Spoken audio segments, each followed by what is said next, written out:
Another little story by Walt Disney, Country Mouse, City Mouse. Abner was a little brown mouse. He lived on a small farm in the country. He did not have much money, but he loved his happy country life. Each morning he watered his garden. Then he clipped his hedge, hoed his corn, and tied up his tomato plants. After work was done, Abner walked down to the stream carrying his fishing pole and a can of worms. While he waited for a fish to nibble, he often fell asleep. But if a fish suddenly tugged his line, Abner woke up fast, and he carried his fish home for dinner. On his way home, Abner always looked in his mailbox. One day he found a letter inside. Abner tore open the envelope and read the letter. Dear Cousin Abner, I am coming to visit you. I will be there on Friday evening. Love, your city cousin, Monty. Friday, cried Abner. That is today. Monty will be here any minute. Abner raced into the house. There was no time to lose. He wanted everything to be ready when his city cousin arrived. First Abner dusted the furniture. Next he swept the floors. After that he beat all the dirt out of the rugs. Then Abner gathered all the dirty dishes on a tray. He dumped them into a sink filled with soapy water and scrubbed them clean. Abner picked fresh vegetables from his garden and made a delicious summer salad. He cleaned the fish he had caught and put it into the oven to bake. Then Abner made some of his special pie dough.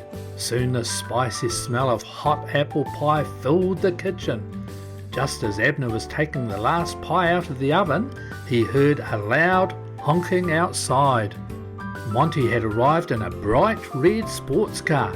He was wearing his fancy city suit. Abner ran out onto the porch to meet his cousin. Come into the house, said Abner. You are just in time for dinner. Abner was very proud of his dinner. He told his cousin how he had grown all the vegetables and caught the fish. Monty ate every bit of food on his plate and then asked for some more. During dinner, Monty talked about his exciting life in the city. Country food is fine, he said, but you have to work too hard to get it. In the city I eat all the best food and I don't even have to work for it. After dinner, the two cousins went upstairs. When they were tucked in bed, Abner said, I do like my country life, but the city life certainly sounds exciting.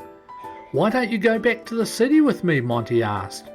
Maybe I will, said Abner. Early the next morning, the two cousins packed their bags. Monty loaded the bags into the car. Abner left extra food for the chickens and the ducks and the geese. Then he climbed into Monty's bright red sports car and away they went. Poor Abner, he had never gone so fast before. He had to hold onto his hat to keep it from blowing away. Isn't this the life, said Monty. We will reach the city in no time. You will love it, I know. The closer they got to the city, the more cars they met, but Monty didn't seem to mind. He zigged and he zagged, staring around the giant cars and trucks. Abner coughed and choked. He had never seen so much smoke or heard such a lot of tooting. At last, Monty parked his car. Here we are, he shouted. Slowly they climbed the steps to the door of a huge townhouse. Then they slipped through the mail slot into the front hall. The floor was so shiny that Abner could see himself in it.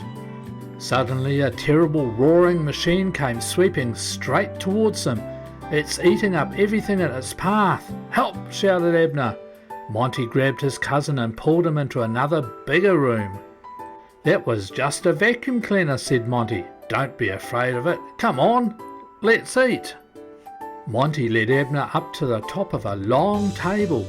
There the little country mouse saw the most wonderful feast he had ever laid eyes on. My goodness, he said, just look at that. I told you city life is great, said Monty. Eat as much as you like, it's all for us. Abner did not know what to eat first. He tried the olives and the cheese, then he had a shrimp on a toothpick. After that, the two cousins ate liverwurst and noodles. "Don't forget to save some room for dessert," said Monty. Just as Abner was about to bite into a piece of delicious-looking chocolate cake, yow! A ferocious monster of a cat appeared. Up onto the table leapt the cat. Down onto the floor jumped Monty and Abner. "Follow me," said Monty. Together they raced to the door of his mouse hole. Abner was so frightened he had to sit down. "That was close," he said. "Oh, that was nothing," Monty answered. "I'm used to cats." When the cousins were quite sure the cat was gone, Abner said he must go home right away. "But you just got here," said Monty. "We haven't even finished eating."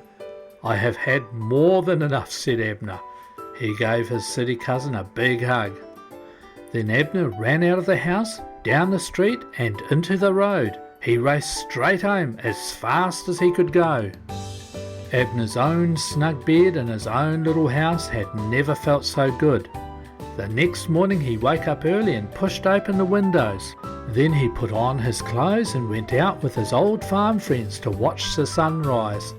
"I would much rather be a poor country mouse than live in fear in a rich city house," he said. Well, that's it for now. I'll see you later, everybody. Don't forget to hit the subscribe button